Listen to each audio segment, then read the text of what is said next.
जंगल में सुबह का वक्त था। जंगल के सारे पक्षी जंगल में सूखी लकड़ी इकट्ठा करने में लगे थे, क्योंकि अब के बरसात का मौसम जल्द आ गया था।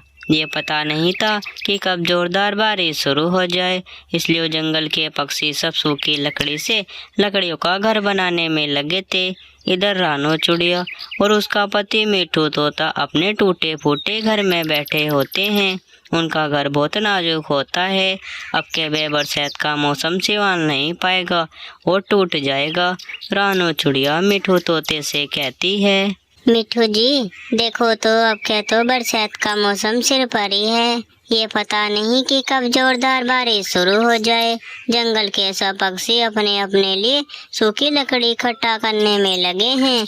अरे हम हैं, हमारे पास घर तो है, ये घर बहुत टूटा फूटा है। अब के तो ये बारिश का मौसम संभाल नहीं पाएगा और टूटकर बिखर जाएगा।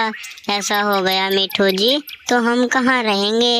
अब के तो बारिश पूरे 4 महीने तक लगातार ही पड़ेगी। तुम एक काम करो ना, जंगल जाकर तुम भी कहीं से सूखी लकड़ी इकट्ठा करके ले आओ, जिससे हम यही घर सूखी लकड़ी से मरम्मत कर सकें। जाओ जाओ मिट्ठू जी, अब देर मत करो, क्योंकि बारिश का कुछ पता नहीं कि कब शुरू हो जाए। हाँ रानो चिड़िया, बात तो तुम बिल्कुल सही कह रही हो। ये बरसात का मौसम तो पूरे 4 महीने तक लगातार ही पड़ेगा। मैं एक काम करता हूँ, मैं जंगल जाकर कहीं से सूखी लकड़ी का बंदोबस्त कर लेकर आता हूँ। मुझे कहीं से सूखी लकड़ी मिल गई तो हम अपने लिए एक लकड़ियों का घर भी बना लेंगे। फिर मिट्ठू तोता घने जंगल से होते हुए आने लगता है और वे एक जंगल में आकर बैठ जाता है। मिट्ठू तोता थोड़ी देर इधर उधर देखने लगता है, मगर मिट्ठू तोते को कहीं सूखी लकड़ी नजर नहीं आती। मिट्ठू तोता बहुत नाराज हो जाता है, फिर वहां से उड़ जाता है। उड़ते उड़ते एक जंगल में पत्थर पर आकर बैठ जाता है और मिट्ठू तोता फिर मन ही मन सोचने लगता है, अरे ये क्या हुआ, मुझे तो कहीं सूखी लकड़ी नजर नहीं आई। अब मैं क्या करूँगा। मैंने तो रानो चिड़िया से कहा था तुम 1 मिनट ही रुको, मैं जाकर सूखी लकड़ी ले आता हूँ। अब मैं क्या करूँ, मैं ऐसे घर तो नहीं जा सकता जब तक मुझे सूखी लकड़ी नहीं मिले, क्योंकि अब के बरसात का मौसम आने वाला है। ये पता नहीं कि कब जोरदार बारिश शुरू हो जाए। मैं करूँ तो क्या करूँ। मिट्ठू तोते की बात सुनकर एक जंगल में से कालू कौवा उड़ता हुआ आता है और आकर मिट्ठू तोते के धोरे बैठ जाता है। वे मिट्ठू तोते के चेहरे को उदास देखकर मिट्ठू तोते से कहता है, अरे मिट्ठू, क्या हुआ, तुम इतने उदास क्यों लग रहे हो और तुम इस जंगल में क्या कर रहे हो। अरे कालू कौवे, मैं क्या करूँ, हमारे पास घर तो है, मगर वे घर बहुत नाजुक है। अब के बे बरसात का मौसम संभाल नहीं पाएगा, वो टूट जाएगा। जंगल के सब पक्षी अपने अपने लिए सूखी लकड़ी इकट्ठा करने में लगे हैं। मैं भी जंगल सूखी लकड़ी इकट्ठा करने आया था, मगर मैंने तो इधर उधर जंगल में देख लिया, मुझे तो कहीं सूखी लकड़ी नजर नहीं आई। मैं करूँ तो क्या करूँ। मुझे तो बरसात से पहले पहले एक लकड़ियों का पक्का घर बनाना होगा, क्योंकि कुछ समय के बाद बारिश का मौसम भी आने वाला है। कालू कौवे, तुम कुछ करो ना, जिससे मैं अपना एक पक्का सा घर बना सकूं। अरे मिट्ठू, तुम ज्यादा निराश मत हो, मैं तुम्हारी जरूर मदद करूंगा। देखो, मैं तुम्हें जो बात बता रहा हूँ वो बात बहुत ध्यान से सुनना। जब तुम यहाँ से जंगल की दूसरी तरफ जाओगे तो तुम्हें वहाँ पर एक घना सा जंगल चमकेगा। जैसे ही तुम उस जंगल में जाओगे तो तुम्हें वहाँ पर मेरी दोस्त बुलबुल चिड़िया मिलेगी। तुम्हें उनसे जाकर कहना है कि मुझे कालू कौवे ने भेजा है। वे मेरा नाम सुनकर तुम्हारी जरूर मदद करेंगी। तुम उनसे ना अपने घर की सारी बात बता देनी है, वे तुम्हारी बात सुनकर तुम्हारी जरूर मदद करेंगी। अब जाओ, जल्दी से तुम बुलबुल चिड़िया के पास जाओ, क्योंकि बारिश का कुछ पता नहीं कि कब शुरू हो जाए। अरे कालू कौवे, आपका बहुत बहुत धन्यवाद जो तुमने मेरी मदद करी, नहीं तो मेरी तो कोई मदद नहीं कर रहा था। अब मैं ठीक है, मैं बुलबुल चिड़िया के पास जाता हूँ, उनसे मैं सारी बात बता दूंगा कि हमारे पास रहने को घर नहीं है, तो वे हमारी बात सुनकर जरूर हमारी मदद करेंगी। ठीक है, अब मैं जाता हूँ, क्योंकि बारिश का कुछ पता नहीं कि कब शुरू हो जाए। मिट्ठू तोता जल्दी से उड़ते हुए अपने घर आ जाता है और आकर बैठ जाता है। बेसहरी बात रानो चिड़िया को बताने लगता है। अरे रानो चिड़िया, मुझे तो कहीं सूखी लकड़ी नजर नहीं आई, मगर हाँ, जो मैं बात बताऊंगा वो बात बहुत ध्यान से सुनना, वो बात बहुत काम की है। देखो, जब मैं जंगल की तरफ गया था तो मैंने जहाँ था जंगल में सूखी लकड़ी नजर करी, मगर मुझे कहीं भी सूखी लकड़ी मिली ही नहीं। तो मैं निराश होकर एक जंगल में पेड़ पर बैठ गया।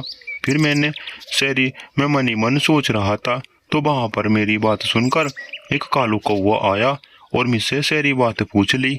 मैंने उनसे सारी बात बताई तो उन्होंने कहा, तुम जंगल के जैसे ही दूसरी तरफ जाओगे तो तुम्हें वहाँ पर एक मेरी दोस्त बुलबुल चुड़िया चमकेगी। तुम जाकर उनसे सारी बात बता देनी है, वे तुम्हारी जरूर मदद करेंगी। रानो चुड़िया, अब तुम बुलबुल चुड़िया के पास जाओ, वे ही हमारी मदद कर सकती हैं। अच्छा तो मिठू जी, मैं एक काम करती हूँ, मैं अभी ही निकलती हूँ, क्योंकि बारिश का कुछ पता नहीं कि कब शुरू हो जाए। मैं जैसे ही जाऊंगी तो मैं उनसे सारी बात बता दूंगी। तुम अपना ध्यान रखना, और तो और बारिश पड़ेगी तो घर के अंदर ही रहना, घर के बाहर मत जाना। मैं जल्द लौट कर आती हूँ। रानो चिड़िया जंगल से होती हुई बुलबुल चिड़िया के पास आने लगती है, और इधर बुलबुल चिड़िया अपने घर के बाहर बैठी होती है। बुलबुल चिड़िया के पास एक प्यारा सा कमल का जादुई घर होता है। बुलबुल चिड़िया के पास तो जादुई बहुत सारे घर होते हैं। तभी बुलबुल चिड़िया के पीछे से उड़ती हुई रानो चिड़िया आती है और आकर बुलबुल चिड़िया के धोरे बैठ जाती है। बुलबुल चिड़िया रानो चिड़िया को देखकर उससे कहती है, अरे चिड़िया बहन, तुम कौन हो और तुम मेरे घर पर क्या कर रही हो? तुम्हें तो पता है ना कि बरसात का मौसम चल रहा है, ये पता नहीं कि कब बारिश शुरू हो जाए। और देखो तो मेरे पास कितना प्यारा ये कमल का जादुई घर है। बताओ तुम्हें मेरे पास किसने भेजा है और तुम मेरे पास किस काम से आए हो? मैं तुम्हारी क्या मदद कर सकती हूँ? अरे बुलबुल बहन, मेरा नाम तो रानो चिड़िया है। मैं तुम्हारे पास मदद को आई थी। मैं जंगल के दूसरी तरफ गई थी सूखी लकड़ी देखने, मगर हमें कहीं सूखी लकड़ी नजर नहीं आई। तो वहाँ पर एक कालू कौवा मिला। हमने उनसे सारी बात बताई तो उन्होंने कहा, जैसे ही तुम जंगल के दूसरी तरफ जाओगे तो तुम्हें वहाँ पर मेरी दोस्त बुलबुल चुड़िया चमकेगी। उनके पास रंग बिरंगे और जादुई घर हैं, तो तुम उनसे जाकर मदद ले आना। तो हम तुम्हारे पास मदद को आए हैं। बुलबुल चुड़िया, हमारे पास ना रहने को घर तो है, मगर वे घर बहुत नाजुक है। अब के बरसात का मौसम संभाल नहीं पाएगा और टूट कर बिखर जाएगा। हम तो जंगल में सूखी लकड़ी देखने गए थे कि हम अपने घर को मरम्मत कर सके, मगर हमें कहीं सूखी लकड़ी नजर नहीं आई, क्योंकि जंगल के पक्षियों ने सब सूखी लकड़ी इकट्ठा करके अपने लकड़ियों के घर बना लिए। जब हम इतनी दूर से आपके पास मदद को आए हैं तो तुम हमारी मदद कर दो ना। अच्छा तो ये बात है रानो बहन। अरे कोई बात नहीं, मैं तुम्हारी जरूर मदद करूंगी, जो क्योंकि तुम कालू भैया के दोस्त हो। देखो मैं तुम्हें ना एक छोटा सा सोने का घर देती हूँ। वे ऐसा वैसा घर नहीं है, वे जादुई सोने का घर है, जो तुम उसे ले जाकर अपने बगीचे में रख दोगे। रखने के बाद जैसे ही तुम कल सुबह देखोगे जाकर, तो वे घर बहुत बड़ा सोने के घर में बदल जाएगा, और वे ऐसा वैसा नहीं, जादुई सोने का घर रहेगा। तुम इसका बड़े ध्यान से ले जाना। अब जाओ, जल्दी से इसे ले जाओ और बारिश से पहले इसे अपने बगीचे में रख देना। फिर इसे कहीं भी उठाकर तुम पेड़ पर रख देना। ये जादुई घर ऐसे ही टिका रहेगा, इसके ना बारिश का असर पड़ेगा और ना ही धूप का और ना ही ठंड का। अब जाओ, जल्दी से इसे ले जाओ, तुम्हें बारिश से पहले इसे अपने बगीचे में रखना होगा। रानो चिड़िया उस जादुई घर को लेकर अपने बगीचे में उड़ती हुई आ जाती है और आकर बैठ जाती है।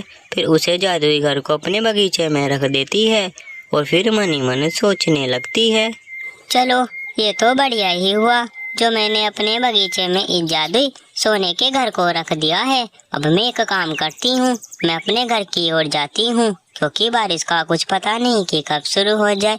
वैसे भी 1-2 दिन में बारिश पड़नी है, गर्मी इतनी तेज हो रही है।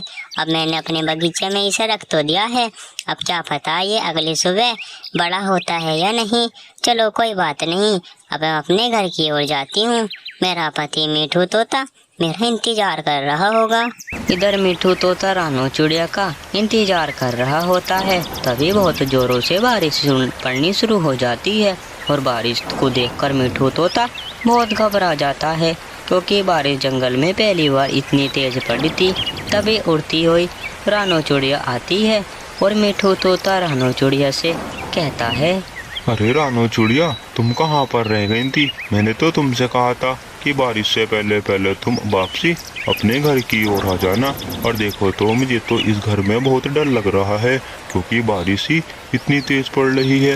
ये घर तो हिल रहा है। रानो चिड़िया, बताओ, तुम मेरी दोस्त बुलबुल चिड़िया के पास गए थे, बताओ बुलबुल चिड़िया ने तुम्हारी मदद करी भी या नहीं? अरे मिट्टू जी, मुझे क्या पता था कि ये बारिश का मौसम इतनी जल्द आ जाएगा। और देखो तो ये अभी से कितनी तेज बारिश हो रही है और ये घर तो टूटने वाला है। अब हम क्या करेंगे? बस ये एक रात ऐसे ही टिका रहे, हम कल सुबह अपने घर में चले जाएंगे। मिट्टू जी, जैसे तुमने कहा था ना, मैं वैसे ही बुलबुल चिड़िया के पास चली गई। मैंने उनसे सारी बात बताई तो उन्होंने मेरी बात सुनकर मुझे एक जादुई सोने का घर दिया और कहा कि तुम इसे ले जाओ। ले जाने के बाद जहाँ पर तुम रहती हो, इस घर को वहाँ पर रख देना। ये ऐसा वैसा घर नहीं है, जादुई सोने का घर है। जब तुम इसे वहाँ पर रख दोगे, रखने के बाद कल सुबह जाकर देखोगे तो ये घर बहुत बड़ा सोने के घर में बदल जाएगा। अब हमें कल सुबह का इंतजार करना पड़ेगा। बस ये कल सुबह बारिश थम जाए, क्योंकि अभी से इतनी तेज़ बारिश पड़ रही है। मुझे तो उम्मीद नहीं कि ये बारिश रुक जाए। रानो चिड़िया की दुआ से ये बारिश थम जाती है और सुबह के वक्त दोनों ही अपने बगीचे में आ जाते हैं। और आकर जैसे ही बैठते हैं तो दोनों ही के सामने वही सोने का घर जादुई होता है। दोनों ही देखकर बहुत ही घबरा जाते हैं और मिठू तोता रानो चिड़िया से कहता है, अरे रानो चिड़िया, देखो तो सही, जैसे तुम बता रही तो ये तो सचमुच ही जादुई सोने का घर है। अब तो हमारे मजे आ गए। चलो चलो, अब इसके अंदर चलकर देखते हैं कि अंदर से कैसा लगता है। बाहर से तो देखने में ये बहुत प्यारा और सुंदर लग रहा है। जंगल में किसी भी पक्षी के पास ऐसा घर नहीं है जैसे हमारे पास है। अब तो हमारे मजे आ गए, हमें तो लकड़ी का घर बनाना ही नहीं पड़ा। अब तो ये घर ऐसे ही टिका रहेगा, चाहे गर्मी या बरसात क्यों ना हो। चलो रानो चिड़िया, अब इससे रहा नहीं जाता।